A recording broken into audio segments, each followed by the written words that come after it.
ओम शांति। आज के 10 जून 2026 बाबार अमूल्य महावाक्य आमरा शुनब। आजकेर এই মুরলির সার হিসাবে बाबा বলেছেন যে শিব বাবাই প্রকৃত পরমপিতা, পতিত পাবন এবং সর্বধর্মের একমাত্র পিতা। ওনার শ্রীমত অনুসারেই চললেই আত্মার কল্যাণ ও পবিত্রতা লাভ হয়। কৃষ্ণ দিব্যগুণ সম্পন্ন মানব, কিন্তু পতিত পাবন নন। কৃষ্ণ এবং ভগবানের মধ্যে রাত্র দিন পার্থক্য রয়েছে। বাচ্চাদের উচিত শিব বাবার সঙ্গে যোগ রেখে অন্যের দোষ না দেখা এবং সম্পূর্ণভাবে শ্রীমত পালন করা। মুরলীর জ্ঞান গভীর ও অমূল্য, যা কল্পে কল্পে পুনরাবৃত্ত হয়। শিব বাবা সর্বশ্রেষ্ঠ ট্রাস্টি। তিনি নিজের জন্য কিছু নেন না, সব কিছু সন্তানদের প্রদান করেন। তন মন ধন ঈশ্বরীয় সেবায় সমর্পণ করলে উচ্চ পদ প্রাপ্ত হয়। সংশয় ত্যাগ করে মিষ্টি স্বভাব, অধ্যবসায় ও ঈশ্বরীয় শিক্ষায় মনোযোগী হওয়াই সফলতার পথ। তো আজকে এখন আমরা শুনব মুরলী বিস্তারে। আজকে বাবা বলেছেন, মিষ্টি বাচ্চারা, শিব বাবা এবং ব্রহ্মা বাবা দুইজনের মত হলো বিখ্যাত। তোমাদেরকে দুইজনের মতামত অনুসারে চলে নিজের কল্যাণ করতে হবে। এই সময় বাবা বলছেন যে না মন মতে, না পরমতে, না মনুষ্য মতে, না গুরু মতে, কোনো মতে না চলে এখন একমাত্র শ্রীমতে চলো। শ্রীমত হলই শিব বাবা এবং ব্রহ্মা বাবার দুইজনের একত্রিত মত। আর দুইজনের এই মতানুসারে চললেই নিজের কল্যাণ করতে পারবে। আজকের মুরলীর প্রশ্ন, নম্বর 1 ট্রাস্টি কে এবং কিভাবে? উত্তর, শিব বাবা হলেন নম্বর 1 ট্রাস্টি। ওনার আসক্তি নেই। ভক্তি মার্গেও তোমরা ওনার উদ্দেশ্যে যা কিছু দান ইত্যাদি করো সেসব ইনশিওর হয়ে যায়, যার ফলে দ্বিতীয় জন্মে প্রাপ্ত হয়।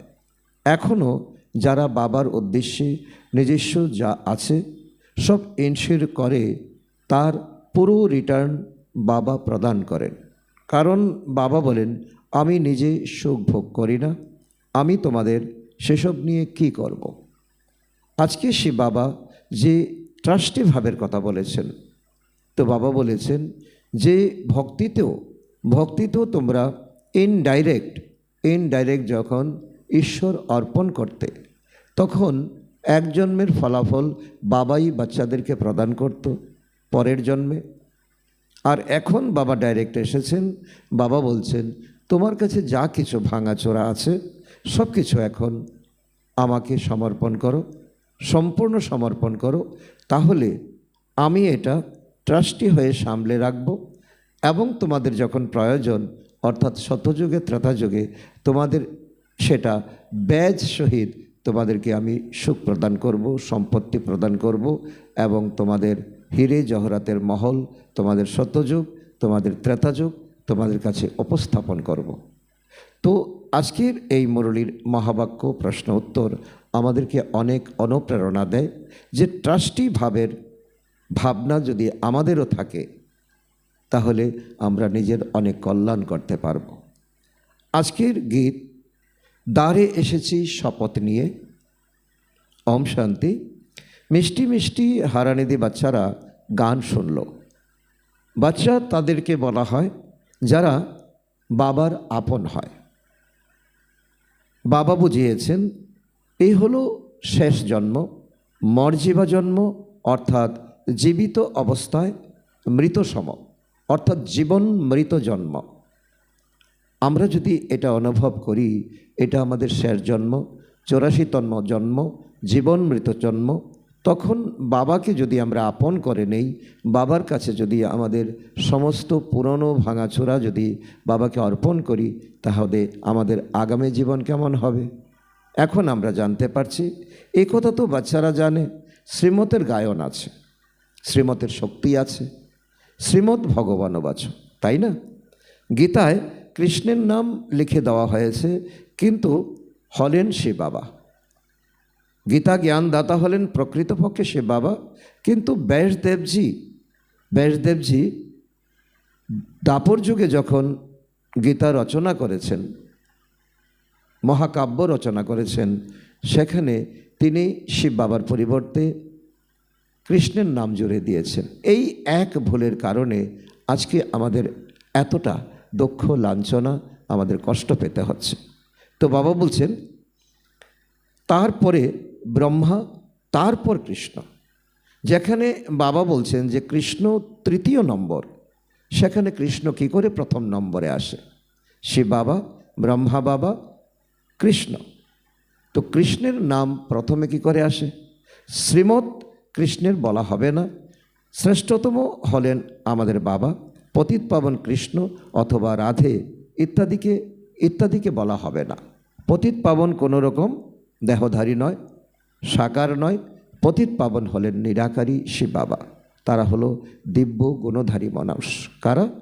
কৃষ্ণ, রাধে, রাম, সীতা। তারা হলো দিব্য গুণধারী মানুষ। মানুষকে কখনো পতিত পাবন বলা হয় না। সে গুরু গোসাই হতে পারে, সে বিদ্বান পণ্ডিত হতে পারে, দেবী দেবতা হতে পারে। সুতরাং দেবী দেবতা, ধর্মপিতা, গুরু, মহাত্মা তারা কখনো ভগবান হতে পারে না। শতযুগে এমন বলা হবে না যে পতিত পাবন এসো। পতিতদের পাবন করে একমাত্র শিব বাবা, যার শ্রীমত অনুযায়ী তোমরা চলছো। এখন ব্রাহ্মণ জীবন তোমাদের ত্বরান্বিত হচ্ছে। প্রজাপিতা ব্রহ্মার মত হলো বিখ্যাত। এটাই হলো ব্রহ্মা বাবা এবং শিব বাবার যৌথ যে মুরলী, যৌথ যে ওবাচ, সেটাই হলো ভগবান ওবাচ, অর্থাৎ শ্রীমত। শ্রীমত হলো বিখ্যাত, কিন্তু তাতে ভুল করে দিয়েছে যে বাবার পরিবর্তে কৃষ্ণের নাম অর্থাৎ পুত্রের নাম লিখে দিয়েছে। সর্বধর্মের পিতা তো একজনই শিব বাবা। কৃষ্ণকে তো সবাই মানবে না। আজকে ভারতের দিকে যদি তাকাই, উত্তর ভারতে যদি একটা মান্যতা থাকে, দক্ষিণ ভারতে অন্যটা, পূর্ব ভারতে একটা, পশ্চিম ভারতে আরেকটা। খ্রিশ্চানরা কৃষ্ণকে পিতা মনে করে, কৃষ্ণকে নয়। কারণ খ্রিশ্চানরা হলো খ্রাইস্টের তো মুখবংশী। তো বাবা বলছেন যে ভারতেই মান্যতা নেই, কৃষ্ণের মান্যতা সারা ভারতেই নেই, তো সারা পৃথিবীতে কী করে হতে পারে? শিব বাবা এসে তোমাদের আপন করে নেন। বলা হয় মাথা রেখে বাবার আপন হয়েছ। মাথা রেখে, হাতে মাথা রেখে বাবার আপন হয়েছ। তো এটা হলো একটা প্রতিজ্ঞা। কারণ সারা দুনিয়াটা আমরা চক্কর লাগিয়েছি, আপন একমাত্র শিব বাবাই হতে পারেন। ওনার নির্দেশ অনুসারে চলতে হয়। বাবাকে নিজেদের মতামত দেওয়ার প্রয়োজন নেই। এই সময় বাবা হলেন মতামতের ঊর্ধ্বে, কারণ ওনার কাছে আছেই শ্রীমত। উনি কেন অন্যের মত নেবেন? তিনি নিজেই মত প্রদান করেন, তাই না? এরা তো সবাই হলো বাচ্চা। শিব বাবা হলেন বিখ্যাত। তিনি যে মত দেবেন, যা করবেন, সবই হবে সঠিক, কারণ গড ইজ ট্রুথ। ব্রহ্মাকেও মত দেন, এটা করো, এটা করো না, কারণ ব্রহ্ম তো এই সময় স্টুডেন্ট। তোমাদের কানেকশান হলো একমাত্র শিব বাবার সঙ্গে। কারো অবগুণ দেখবে না, শ্রীমত অনুসারে চলতে হবে। এটাই হলো আমাদের ব্রাহ্মণ জীবনের একেবারে সঠিক নির্দেশনা। তো কাউর অবগুণ দেখবে না, কাউর পরনিন্দা করবে না, পরচর্চা করবে না, একমাত্র বাবার শ্রীমত অনুসারে চলতে হবে। শিব বাবা তো হলেন নিরাকার, তিনি তো হলেন আমাদের টিচার, তিনি তো হলেন আমার বাবা, তিনি তো হলেন সদ্গুরু। এই ঘর তো ওনার নয়। তোমরা এখানে পুরানো ঘরে বসে থাকো, পরে স্বর্গে গিয়ে নিজের ঘরে থাকবে। শিব বাবা বলেন আমি তো থাকবো না, আমি তো এই সময় একটু সময়ের জন্য আসি, এই সময় একটু সময়ের জন্য আসি। তোমরা হলে প্রকৃত সত্য রুহানি সেলভেশন আর্মি। সুপ্রিম আত্মা অর্থাৎ শিব বাবা কি দিচ্ছেন? নির্দেশ দিচ্ছেন হুবহু ড্রামা প্ল্যান অনুযায়ী, কল্প পূর্বের মতো। বাবা আমাদের এখন নির্দেশ দিচ্ছেন যে কল্প যা নির্দেশ দিয়েছেন তাই দিয়েছেন। রাত দিন বাবা আমাদের গুহ্য কথা শোনাতে থাকেন। নতুন কেউ বুঝবেই না, কারণ বাবা যে আমাদের জীবনের সিক্রেট বলছেন, কারণ জীবনকে এখন মূল্যায়ন করার যে পরামর্শ দিচ্ছেন, নীতি দিচ্ছেন, মহাবাক্য শোনাচ্ছেন, দুনিয়ার কেউ বুঝবেই না। দুনিয়ার মানুষ হইচইয়ে ব্যস্ত, কীর্তন নাচ গানেতে ব্যস্ত। কেউ যদি 35-40 বছর থেকেছে, অর্থাৎ এই ঈশ্বরীয় জ্ঞানের আওতায় থেকেছে, কিন্তু অনেকে আছে যে এই গম্ভীর কথাগুলি বোঝে না, তারা এই খাইপরি জীবনের মধ্যে ব্যস্ত। তাহলে বাবা বলছেন যে আমি কেন তোমাদেরকে শ্রীমত দিচ্ছি, কেন বলছি তোমরা এই সময় শুদ্ধ পবিত্র হও, তার এক গহ্য রহস্য আছে। বাবা তো রোজ নতুন কথা শোনান। করাচি থেকে মুরলি বেরোয়, প্রথমে বাবা মুরলি চালাতেন না, রাত্রে 2টোর সময় উঠে 10-15 পেজ লিখতেন। সে বাবা ব্রহ্মা বাবার দ্বারা লেখাতেন, বাবা লেখাতেন, তার কপি প্রিন্ট হয়ে বেরোতো। বাবা লেখাতেন, তার কপি প্রিন্ট হয়ে বেরোতো। ভক্তিমার্গে শাস্ত্র ইত্যাদির কাগজ তো সুরক্ষিত রাখা হয়, তারপর বড় বড় বই তৈরি হয়। এইভাবেই মহাভারত হয়েছে, এইভাবেই রামায়ণ, বেদ, উপনিষদ, বেদান্ত, তো অনেক বায়োগ্রাফি বানানো হয়। তারা সেসব পরে যত্ন করে রাখে, কারণ এটা হলো 2500 বছর ভক্তদের জন্য একটা পুঁজি। তোমরা তো মুরলি পড়ো আর রাখো না, তোমরা রাখো না মুরলি। বাবা বলছেন অনেকে যত্ন করে রাখে, অনেকে আবার খামখেয়ালি করে এদিক সেদিকে ছড়িয়ে ছিটিয়ে রাখে। যদিও এই লেখাগুলি সদাকালের জন্য রাখা উচিত, ফাইল করে রাখা উচিত, কিন্তু না, সবাই জানে যে এইসব বিনাশ হয়ে যাবে। চিত্র ইত্যাদি যা তোমরা বানাও সেসব হলো অল্প সময়ের জন্য, এই সঙ্গম যুগের জন্য। শতযুগে এগুলো ক্যারি করবে না, পরে এইসব মাটির তলায় চলে যাবে, সেখানে শাস্ত্র চিত্র ইত্যাদি কিছুই সুরক্ষিত থাকবে না। এখন এইসব যা চলছে কল্প বাদেও হবে, শাস্ত্র ইত্যাদি পরে আবার দাপর থেকে আরম্ভ হবে।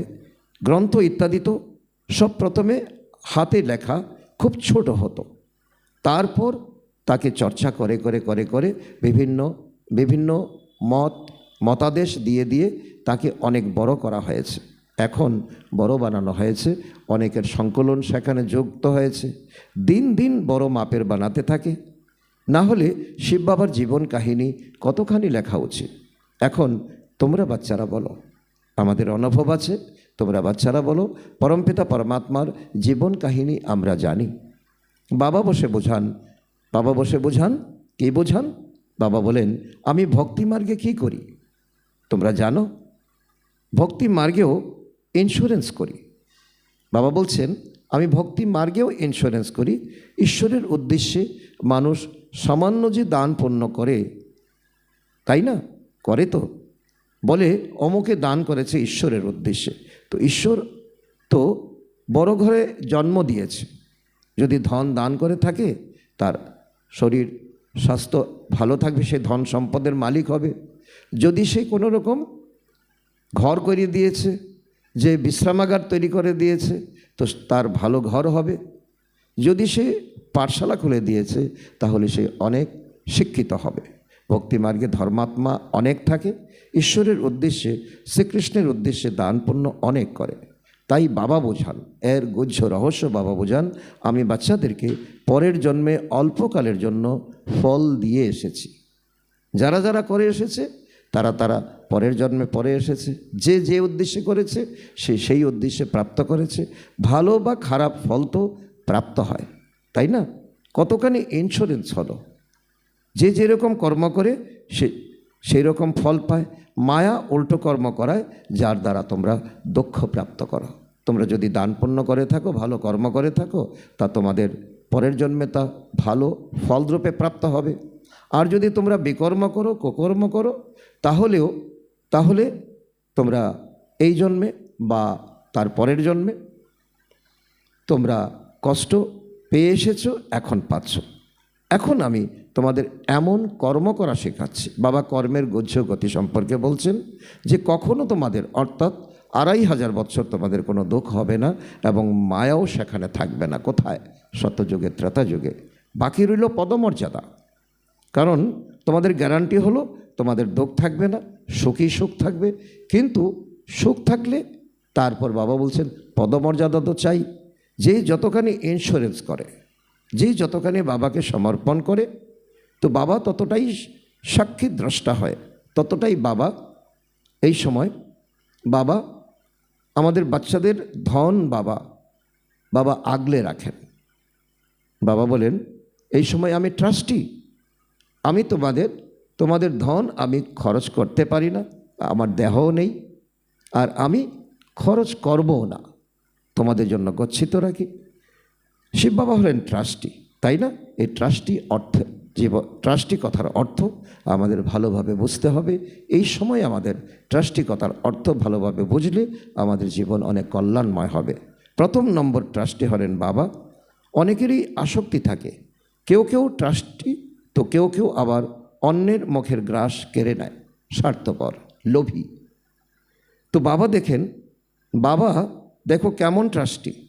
বলেন এইসব হলো বাচ্চারা তোমাদের জন্য, তোমাদের সম্পূর্ণ কানেকশন হলো শিব বাবার সঙ্গে। তুমি কতটা তুমি ভাবনা উঁচু রেখে তুমি শিব বাবাকে দান করেছো, সমর্পণ করেছো, তো সেটার উপর তোমার পদমর্যাদা নির্ভর করে। বাবা বলেন আমি হলাম প্রকৃত সত্য ট্রাস্টি। আমার নাম, আমি হলাম শিব, আমি হলাম কল্যাণকারী, মঙ্গলময়। আমি নিজে সুখ প্রাপ্ত করি না, বাচ্চাদেরকে সম্পূর্ণ রাজধানী প্রদান করি। লৌকিক পিতাও সব কিছু উইল করে দিয়ে যান, আমি তো স্বর্গে কিছুই গ্রহণ করি না, অর্থাৎ স্বর্গে আমি যাই না, আমি পরমধামে বসে থাকি। তোমাদেরকে সব কিছু প্রদান করি আমি, অর্থাৎ তোমাদের সম্পূর্ণ কানেকশান হলো শিব বাবার সঙ্গে। ব্রহ্মা বাবাও বলেন আমিও সম্পূর্ণ ইন্স্যুরেন্স করেছি। ব্রহ্মা বাবা জীবনের সব কিছু যজ্ঞের মধ্যে ঢেলে দিয়ে নাম্বার 1-এ গেছেন এবং নাম্বার 1 ইন্স্যুরেন্স করেছেন। তন মন ধন সবই বাবার সার্ভিসে আছে। সিন্ধি ভাষায় বলে হাত যার এইরূপ দাতারূপে যে দেয় দাতারূপে, তো প্রথম পরে সে পৌঁছাবে, অর্থাৎ সে প্রথম নম্বরে প্রথম পদমর্যাদা সে প্রাপ্ত করবে। তো বাবা ইশারা দিয়ে দিচ্ছেন যে আমাদের হাত কখনো এমন যাতে না হয়। এটা হলো গ্রহিতা, অর্থাৎ ভিক্ষাবৃত্তি করা, আর এটা হলো দেবতা। তো এমন আমাদের যদি বৃত্তি থাকে তাহলে আমরা শতযোগে অনেক উঁচু পদমর্যাদা প্রাপ্ত করব। বাবাকে সব ইন্স্যুরেন্স করে দিতে হবে। 2 মুঠ চাল দিয়ে মহল প্রাপ্ত করে কে? সুধামার উদাহরণ দিয়েছেন। এখন দেখো ভবন নির্মাণ করতে কেউ 1 টাকা দিয়েছে, তো আমাদের দিক থেকে একটি ইট যেন লাগানো হয়। বাচ্চারা কি বলে বাবাকে, বাবা এই 1 টাকা দিয়েছি, 4 আনা দিয়েছি, তো এই ক্ষুদ্র ধন তুমি একটি ইট লাগিও যজ্ঞে।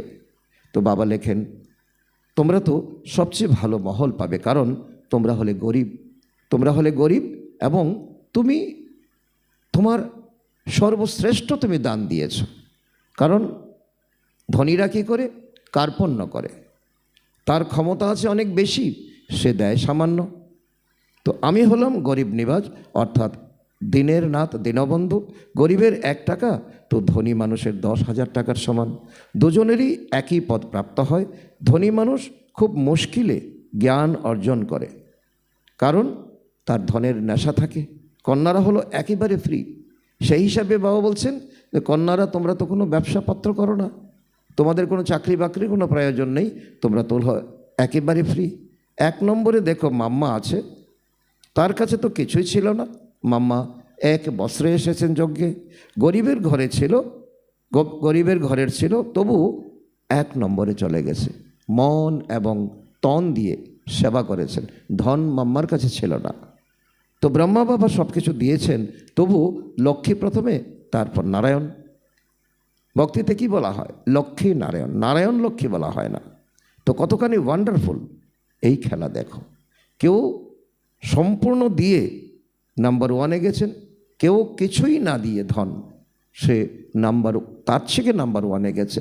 এতএব তো কখনো কোনো সংশয় প্রকাশ করা উচিত নয় যে আমার কাছে ধন নেই, বা বাবা পক্ষপাতিত্ব করেছেন, বাপ দাদা কম নন। একটুকু সংশয় প্রকাশ করা উচিত নয়। খুব মিষ্টি হতে হবে, প্রতি কদমে শ্রীমত নিতে হবে, তা না হলে মায়া অনেক ক্ষতি করে দেবে। বাচ্চাদেরকে তো অনেক নির্দেশ দিতে হয়। বাবা বলেন পুরো খবর লিখো, কারণ বাপ আর বাচ্চা, কারণ অনেক দূরত্ব, স্থূল দূরত্ব অনেক বেশি। তাই বাবা বলেন তোমরা সমাচার লেখো। বাবা সব দিক থেকে তোমাদের রক্ষা করবেন, লক্ষ্য রাখবেন, বাবার খেয়াল থাকবে। তো এই বাচ্চাটি ওপরে উঠুক, পড়াশোনায় সম্পূর্ণ অ্যাটেনশন চাই। আমরা most beloved god fatherly student, ভগবান হচ্ছে তে লেখা আছে, কিন্তু কৃষ্ণের নাম লিখে দিয়েছে। এই কথা কে বলছেন? যে যে এই সময় সকলের পিতা হলেন একমাত্র শিব বাবা। তো সেখানে লিখে দিয়েছে কৃষ্ণের নাম। কৃষ্ণ সব মানুষের চেয়ে উঁচুতে অবস্থিত, কৃষ্ণ ষোলকলা সম্পন্ন, সর্বগুণ সম্পন্ন, আর ভগবান হলেন তো সর্বশক্তিমান। তো কৃষ্ণ তো ফার্স্ট প্রিন্স, কৃষ্ণের নাম দিয়ে দেয়। তো নারায়ণকে কেন নয়? কৃষ্ণ হলো বালক, ছোট বয়সে বালক শতপ্রধান থাকে, তারপর শৈশব থেকে যুবক, তারপর বৃদ্ধ অবস্থা আসে। বাচ্চাদেরই মহিমা করা হয় কারণ পবিত্র, তাই না? বালক হলো ব্রহ্ম জ্ঞানীর সমান, এমন বলা হয়। ছোট বাচ্চাদের মধ্যে কোনো পাপ থাকে না, তাই কৃষ্ণ ছোট বাচ্চা বলেই তো বার্থডে পালন করা হয়। তবু কৃষ্ণকে দাপরে দেখানো হয়েছে। এটা হলো আমাদের অজ্ঞানতা, কারণ বায়োগ্রাফি আমরা না জেনেই আমরা তাকে ক্যাপচার করে আমাদের জীবনকে সমর্পণ করে দিয়েছি। কারণ এত সুন্দর জীবনটা, কারণ যাচাই না করে যদি তাকে আমি নিজেকে সমর্পণ করে দেই, তাহলে নোকসান তো আমারই হবে। তো এইসব কথা বাবা এসে বোঝান, তোমার জীবনের নীতি বুঝো, জীবনের সারমর্ম বুঝো। তোমরা ব্রাহ্মণরা ব্যতীত দুনিয়ার এমন কেউ নেই যারা এই কথা জানে। ব্রাহ্মণ হলো উত্তম। তোমরা ব্রাহ্মণরা হলে ঈশ্বরীয় সন্তান। শতযুগে ঈশ্বরীয় সন্তান বলা হবে না। ঈশ্বরের কাছে অবশ্যই স্বর্গের প্রাপ্তি হবে, কারণ ঈশ্বরের কাছে অখোট ধন খাজানা। এখানে কোনো রকম কম্পিটিশন আছে, কিন্তু এখানে কোনো রকম রিস নেই, এখানে কোনো রকম হিংসা নেই, কারণ বাবার কাছে অপরিসীম ভাণ্ডার। এ হলো তোমাদের অতি দুর্লভ জীবন, তাই না? সবার তো হবে না, যারা বুঝবে তাদের হবে। এই ড্রামা এমনভাবে তৈরি হয়েছে, কল্পপূর্বে যারা পড়েছে তারাই এসে পড়বে। ভগবান নিশ্চয়ই ভগবান ভগবতী রচনা করেছেন, কিন্তু ভগবান ভগবতী বলা যাবে না, দেবী দেবতা বলা যাবে। গড ইজ ওয়ান, ভগবান একজন। তো এখানে অনেক ভগবান ভগবতী হতে পারে না। নিরাকারের মহিমা আছে, সাকারের কোনো মহিমা নেই। এই লক্ষ্মীনারায়ণকে নিরাকার কে বানিয়েছে? এই বায়োগ্রাফি কি আমরা জানি না। এখন রাজযোগের শিক্ষা প্রাপ্ত আমরা করছি, রাজত্ব স্থাপন হচ্ছে, আর এখন বিনাশও হবে। বাবা নিশ্চয়ই স্বর্গের উত্তরাধিকার আমাদেরকে দেবেন, যারা বিনাশের মধ্যেও আমরা অচল থাকতে পারি। এখন হলো সঙ্গমের কথা। শিব বাবা আসেন, তখন খেলা পূর্ণ হয়, তারপর কৃষ্ণের জন্ম হয়। তাই বাবা বলছেন আজকে যে শিব বাবা ব্রহ্মা, তারপরে 3 নম্বরে হলেন কৃষ্ণ। মানুষ তো বিভ্রান্ত হয়েছে, তবেই তো বাবা এসে বোঝান। পরমপিতা পরমাত্মা ব্রহ্মার দ্বারা সব শাস্ত্রের সার বলে দেন। এখন তোমরা মাস্টার নলেজফুল হয়েছ। বাবা বলেন এই ভারত হলো সবচেয়ে বিশাল তীর্থস্থান, কিন্তু কৃষ্ণের নাম লিখে দিয়ে পুরো মহিমা লুপ্ত করে দিয়েছে। না হলে সবাই শিবের মন্দিরে ফুল অর্পণ করত। সকলের সদ্গতি দাতা হলেন একমাত্র বাবা। অর্ধকল্প তোমরা প্রালব্ধ ভোগ করে নিচে আসো, সবাইকে তমপ্রদান হতেই হবে। এখন বাবা বলেন বাচ্চারা, তোমাদের জন্য নতুন দুনিয়া আমি স্থাপন করছি। সেখানে আমি নিজে আসি না, সব কিছু বাচ্চারা তোমাদের জন্য। শতযুগে আমার যাওয়ার কোনো প্রশ্ন নেই, আমার শরীর নেই। আর এই লোভনীয় ধন সম্পদ তোমাদের জন্য, তোমরা পুরুষার্থ করছো। ক্লিয়ার কথা? মানুষ তো নিজের জন্য করে, তারপর বলে আমি নিষ্কাম হয়ে করি, কিন্তু নিষ্কাম তো কেউ করতে পারে না। পিতাও যদি পুত্রের প্রতি করে থাকে, পিতারও কিন্তু আশা থাকে আমি যখন বৃদ্ধ হয়ে যাব আমার বাচ্চা আমার প্রতিপালন করবে। কিন্তু বাবা বলেন যে নিষ্কাম সেবা একমাত্র শিব বাবাই করতে পারেন। প্রতিটি জিনিসের ফল তো নিশ্চয়ই প্রাপ্ত হয়। বাচ্চারা, আমি তো তোমাদের অবিনাশী জ্ঞানরত্ন প্রদান করি, তোমাদের জন্যই আমি বৈকুণ্ঠ হাতে করে এনেছি, স্বর্গ আমি হাতে করে নিয়ে এসেছি। বিদেশ থেকে যখন বাচ্চা আসে, পিতা আসে, বাচ্চার জন্য কি আসে? খেলনা নিয়ে আসে, চকলেট নিয়ে আসে, অনেক কাপড় চোপড় নিয়ে আসে। তো আমি তোমাদের জন্য এই লটারি নিয়ে এসেছি, বৈকুণ্ঠ নিয়ে এসেছি। বাচ্চাদেরকে শ্রেষ্ঠ স্বতন্ত্র রাজ্যের স্মরণিকা আমি প্রদান করি। সুতরাং সেই রাজ্য প্রাপ্ত করার জন্য উপযুক্ত তোমাদের হতে হবে। এই হলো সার কথা, উপযুক্ত। সকলকে তো প্রাইজ দেওয়া যাবে না। স্বর্গের মালিক হতে হবে, হাতের মুঠোয় স্বর্গ প্রাপ্ত হয়, সেকেন্ডে জীবন মুক্তি অথবা সেকেন্ডে বাদশাহী। দিব্য দৃষ্টি দাতা হলেন শিব বাবা, সেকেন্ডে বৈকুণ্ঠে নিয়ে যান আমাদেরকে। ব্রহ্মা বাবার হাতে কোনো চাবি নেই, দিব্য দৃষ্টির চাবি একমাত্র বাবার হাতে। বাবা বলেন, এটা আমি কাউকে দেই না। বাবা বলেন, বাচ্চারা, আমি তোমাদেরকে রাজত্ব প্রদান করি, আমি রাজ্য করি না। পরে যখন তোমরা ভক্তি মার্গে যাবে, তখন তোমাদেরকে দিব্য দৃষ্টি দ্বারা প্রভাবিত করতে হবে। কত ভালো করে বাবা বোঝান। এমন বাবা কল্পের সঙ্গম যুগে একবারই আসেন, যেমন এখন এসেছেন, আবার 5000 বৎসর পরে আসবেন। পূর্ব নির্দিষ্ট যা তাই পুনরাবৃত্তি হচ্ছে, এখন নতুন কিছু হচ্ছে না। যা কিছু হয় ড্রামাতে ফিক্স আছে, সেসব সাক্ষী হয়ে দেখো। বাবা খুব ভালোভাবে বোঝান। বাচ্চারা, আমি হলাম তোমাদের ইন্স্যুরেন্স ম্যাগনেট। তোমাদের 1 পয়সাও আমি হারাই না।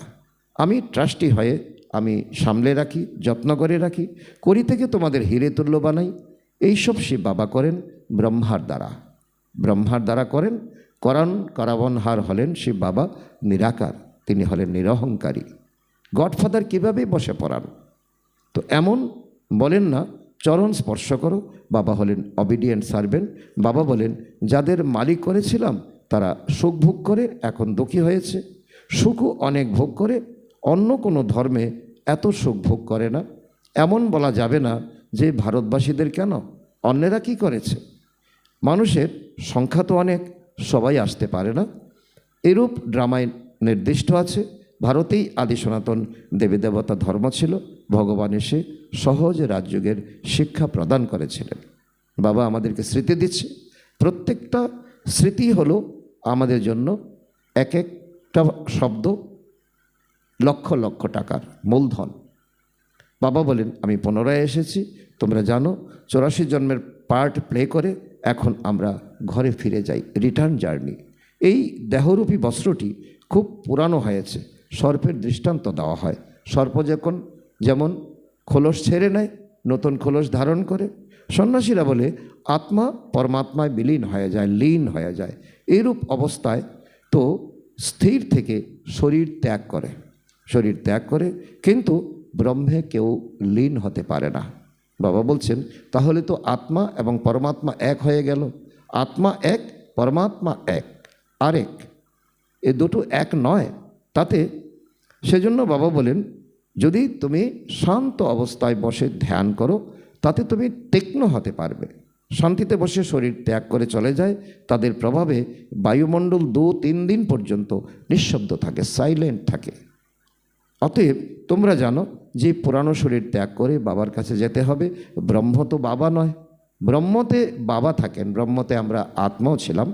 তো এই কথাটি তাদের ভ্রম মাত্র, সত্য নয়। আচ্ছা, মিষ্টি হারানিধি বাচ্চাদের প্রতি মাতা পিতা বাপদাদার স্মরণের স্নেহসুমন, সুপ্রভাত ও নমস্কার। আত্মাদের পিতা তার আত্মারূপী বাচ্চাদের জানাচ্ছেন নমস্কার। আমরাও আত্মারূপী সন্তানরা আমাদের মাতা পিতা বাপদাদাকে জানাই স্মরণের স্নেহসুমন, সুপ্রভাত ও নমস্কার। ধন্যবাদ বাবা, ধন্যবাদ। আজকের মুরলী থেকে ধারণার জন্য মোক্ষসার নাম্বার 1, এই ড্রামার প্রতিটি সিন সাক্ষী হয়ে দেখতে হবে, কারণ যা পূর্ব নির্দিষ্ট তারই পুনরাবৃত্তি হচ্ছে। কখনো কোনো কথায় সংশয় প্রকাশ করবে না। নাম্বার 2, বাবা হলেন ইন্স্যুরেন্স ম্যাগনেট, তাই তন মন ধনের দ্বারা বাবার সার্ভিসে সফল করে নিজের ভবিষ্যৎ উজ্জ্বল করতে হবে। বাবার সঙ্গে পুরোপুরি কানেকশন রাখতে হবে, সম্পূর্ণ খবরাখবর দিতে হবে। আজকে বাপদাদার মধুর বরদান আমাদের বাচ্চাদের জন্য, মর্জিবা স্থিতি দ্বারা হিম্মত আর উৎসাহের অবিনাশী স্ট্যাম্প লাগানো প্রাপ্তি সম্পন্ন ভব। তার অর্থ বাবা বলেছেন, যারা প্রাপ্তিতে সম্পন্ন হয় তাদের চলন, প্রতিটি চলন এবং নয়নে, চাহনিতে উমঙ্গ উৎসাহ দেখা যায়।